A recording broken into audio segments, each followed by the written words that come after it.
এই চিত্র মৌলভীবাজারের সড়কের। দীর্ঘদিন সংস্কারের অভাবে এমন বেহাল বেশিরভাগ রাস্তা। এই এলাকার মানুষের কথা চিন্তা করে ২০০১ সালে রাস্তা উন্নয়ন করেন বিএনপির নেতা মরহুম এম সাইফুর রহমান। এরপর থেকে গত ২০ বছরে হয়নি কোনো সংস্কার কাজ।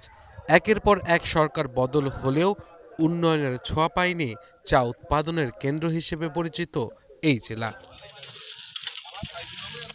এলাকাবাসীর অভিযোগ, দীর্ঘদিন ধরে সংস্কারের দাবিতে আবেদন নিবেদন করেও সুরাহা মেলেনি। এতে মোটরসাইকেল, অটোরিকশা, এমনকি ছোট যানবাহন চলাচলও ঝুঁকিপূর্ণ হয়ে উঠেছে।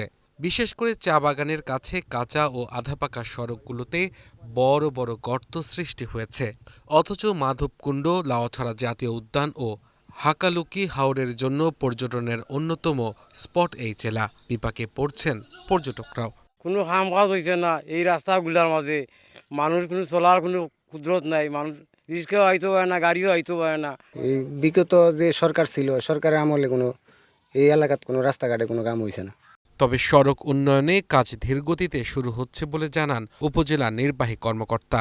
২০২৪-২৫ অর্থ বছরের মেইনটেনেন্স স্কিম হাতে নেওয়া হয়েছে। নির্ধারিত সময়ের মধ্যেই কাজগুলো শেষ করার কথা জানান প্রকৌশলী। বর্তমানে সিলেট ডিভিশনের জন্য একটা প্রকল্পের ডিপিপি প্রণয়নের কাজ চলছে।